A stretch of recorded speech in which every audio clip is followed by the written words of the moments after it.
Genesis chapter 1 and remind yourself. Genesis chapter 1, 26 and 27. What does the word say there? No mistake. God made. Genesis chapter 1 verse 26 and 27. What did God say? Let us make man in our own image after.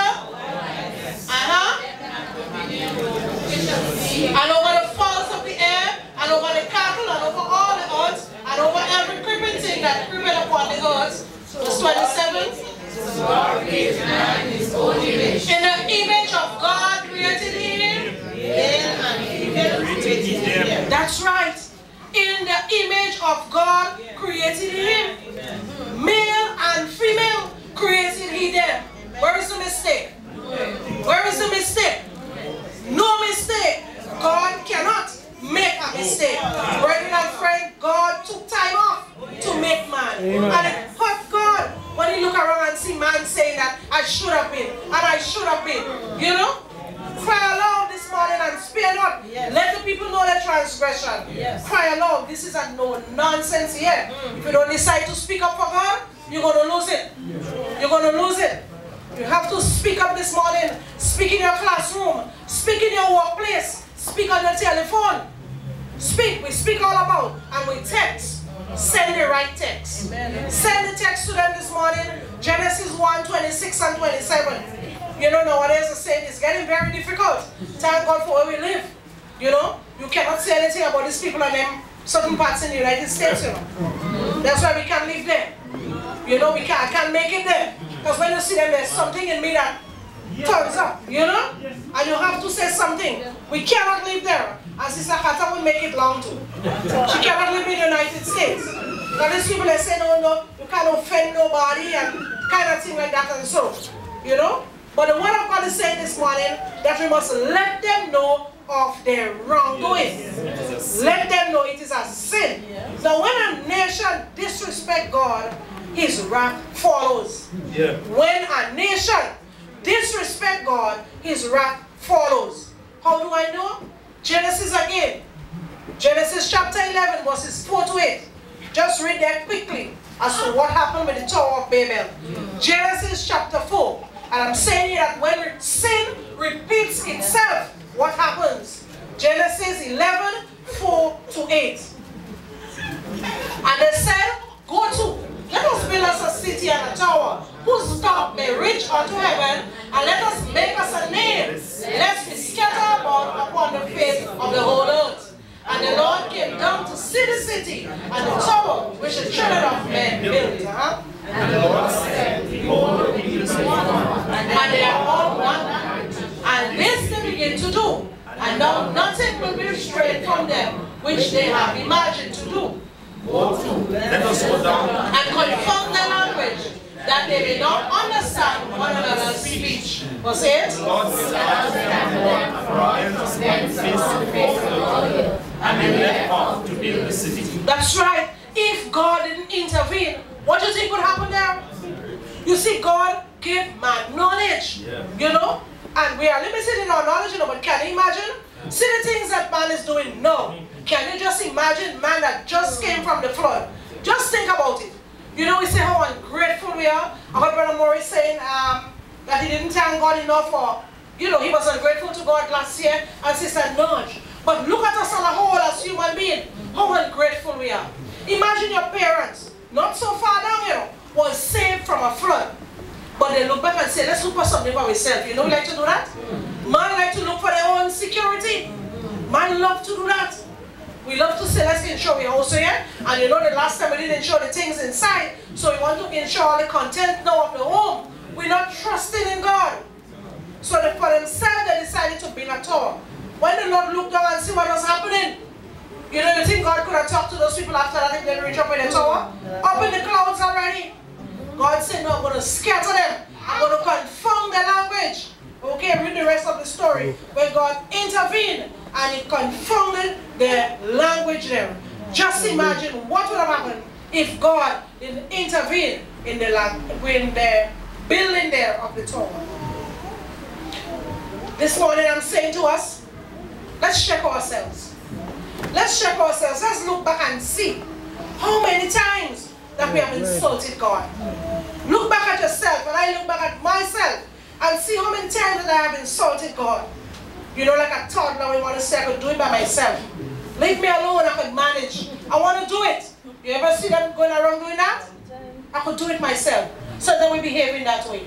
As toddlers, that we could do it by ourselves. The word of God is saying to us this morning, that is ungratefulness.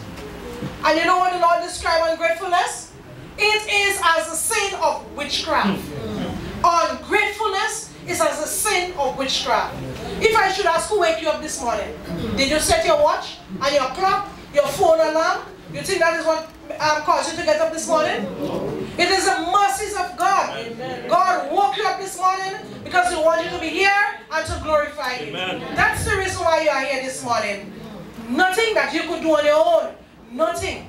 We must be grateful to God for His mercies towards us. So then we look at ourselves with 2 old pieces of clothes and, you know, we eat some old, as I said, dead meat. You know, you eat some old dead meat and you have 2 old dirty paper in the bank and some in your purse. And you think you're boss. You think you're in thing with that? Huh? 2 old pieces of dirty paper you have in the bank. You know, you have them in your purse and some old clothes on you. And we think that we're in thing. The word of God is saying that when we look back and we don't give Him praise and thanks, we are ungrateful. We look at that and we stay home and say, I'm tired tonight, today's Wednesday, I can't make it up there. That is ungratefulness. That is ungratefulness. Let's give God praise and thanks, brethren, for who He is. Let us give God praise and thanks. You know, if God would just turn off the air, not as much as a minute. Saint Paul said, let me just turn off a little bit. Go low on it. What would happen to us? You know? Think about it. We would be no more. We would be no more. God gave us 6 days. He asked us for 1. He gave us a whole, 100%. Just give me 10. You know, God is not unreasonable. God is not unreasonable. He's a just God. And with the 10, with the 1, you can still gain. You know, everything that you do, brethren, is for your benefit. Look at it. Serving God is for your benefit. Your benefit. Not for God's benefit. Serving God is for your benefit. When you read His word and you study, you become edified. God is all-knowing and He's all-wise. You know? Brother Murray was saying that God, He could have called 10,000 angels. He could have done it, but He chose to die for you and I. Think about the God we serve. This morning I want us to have an attitude of gratitude. Let us have an attitude of gratitude towards our Maker, our Creator. He redeemed us from this world and called us His own. He shed His blood so that you and I today could be free. Let us show Him some gratitude and give Him some praise today. Brethren and friends, when we see men and women being so unthankful and unholy, that is telling us that we are living on the edge. Again, when we look back at Luke and Matthew saw similar things. Luke 21, 25 to 36 tell us that the sea is going to roar. You're thinking about tsunami? Yes, we're going to have them. We're going to have them. I'm not here to say, Lord, don't take them away. They're going to come. Because the Lord said, when you see them, know that my coming is near. It's even at the door. Talk about climate change. You know, that's what they would call it. Climate change and economic downturn. Nice names for it. You know, they send some people wearing, what's the name of the place?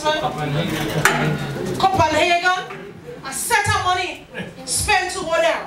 A lot of world leaders went there, you know, brethren, to look around and say what? Oh, the tide will rise. You know? Yes, we're going to have some swelling tides in the Caribbean. But if you look back, you don't have to spend money. Matthew chapter 24 and Luke 21 tell us that the sea is going to roar. You know, everything now is worse than before. When you look at the winter, just in New York, just as you come down Charlotte, they had 20 inches of snow. You know, 20 inches. Look, which you were? Way up. And they say that's the worst. Australia had a flood. And they're saying that's the worst in years. Remember Pakistan? Days and months flooded. Can you imagine? Just water. And when they talk about heat on the other side, just heat. In Europe not too long ago, flights down. Just down. They cannot move. What you're saying?